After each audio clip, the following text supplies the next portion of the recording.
All right. So today I'm going to do an upper and lower extremity vascular exam. My name's Alyssa. How can I address you? I'm Claire. Claire. Nice to meet you. So starting with patient would have short sleeves. We roll it up a little bit more, but that's okay. Starting with an inspection, just looking for any bruises, lesions, moles, anything abnormal. Don't see anything like that. Having patient look, yep, both ways, perfect. Next I'm going to test for temperature. So with my bilateral posterior hands, just gonna feel my hands run down your arms, checking the temperature of your arms. All feels normal. Go ahead and flip them over. Do the same thing. Feels normal there too. Perfect. And then we'll set this in patient's lap, and we're just gonna look at the nails, looking for any clubbing, cyanosis, anything like that. Then I'm just gonna do a nail compression test where I'm gonna squeeze both the nails, looking that it returns to pink after compressing the nail. Next we're gonna check for the hydration test, or the tissue turgor test, and just pinching the skin on the back of the dorsum of the hand, seeing that the skin returns back and doesn't stay tented. Next I'll have you flip your arms over, and I'm just gonna check the radial ulnar and brachial pulse. So starting with the radial pulse, taking a fingertip contact, feeling for symmetry on both pulses, rate, amplitude, rhythm, which all feels good. So moving to the ulnar artery, again feeling for symmetry, and then move to the brachial artery, which is just medial to the brachial tendon, or biceps tendon, excuse me. I'm feeling that it's, I can feel it, and then the rate, rhythm, and the amplitude, which all feels good. Let's see. After that, I'll have the patient lay on their back. And then starting with a trophic assessment, so just looking at the patient would be wearing shorts, but that's okay. Would be looking for any moles, lesions, scars, anything like that. Next I'm gonna check the temperature, so you're gonna feel my the backs of my hand on your legs, just checking for temperature, okay? So just running down, feeling for any abnormal temperatures, which all feels good. Next we'll go into the nail compression test. So just pinching or applying pressure to the big toe of the patient and looking that it returns pink underneath the skin. Then we'll check for pitting edema. So starting with the dorsum of the foot, taking a thumb contact and pressing into the foot, and then behind the medial malleolus, and then on the patient's shin. If the indentation stayed, there would be a sign of pitting edema.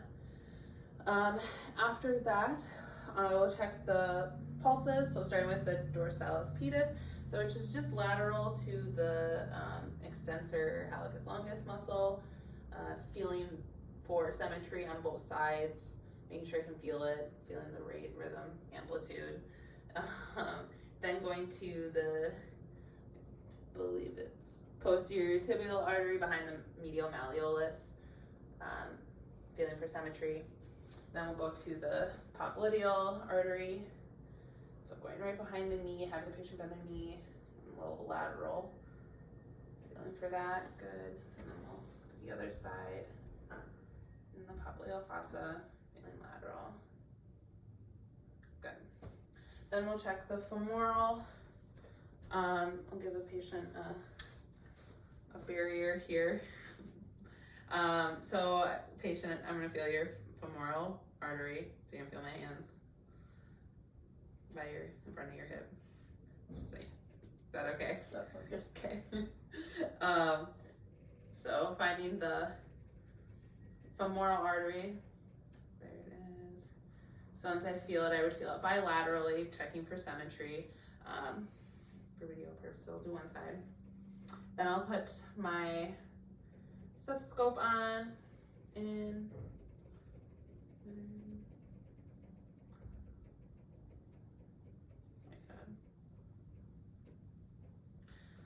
Checking that it's on the bell side, which it is. So finding the femoral artery again, and then placing the bell over the femoral artery, listening for any brewing or whooshing sounds, which all sounds good. Then going to the, feeling the lymph nodes, going from the ASIS, feeling the horizontal lymph nodes, and then moving inferior to the inguinal ligament, feeling for the vertical lymph nodes. Then I'll do a couple special tests, so, or remember that's, we don't need it no more. Starting with Holman sign, so I'll have the patient lift their foot up 45, or leg up 45 degrees, dorsiflexing the foot, and then squeezing the calf, asking if there's any pain. If there was pain, it would indicate a deep vein thrombosis, and then I would do it on both sides. So I'll do it on, and then, yeah, okay. No, you're good, so I'll do this way. Any pain? Nope.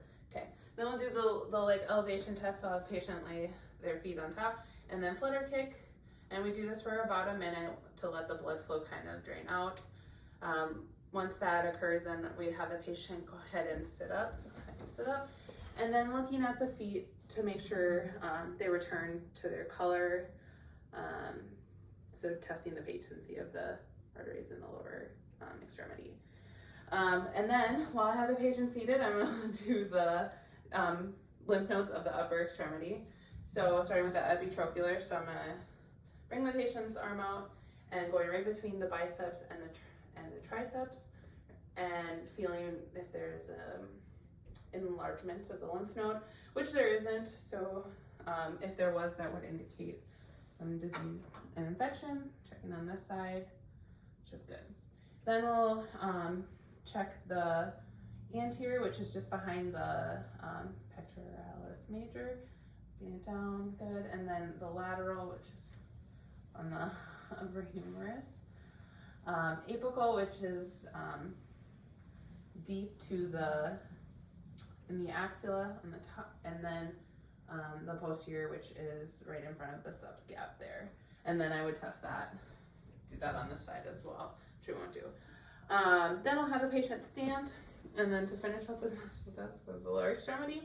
So placing a contact on the greater saphenous vein, so which is 4 centimeters inferior to the pubic symphysis and 4 centimeters lateral. So it's right about here. And then placing contact on the medial thigh or medial knee, and then just tapping, and you can tap on either side, feeling for any vibrations, which would indicate a varicose vein. All right, and that's everything. That concludes.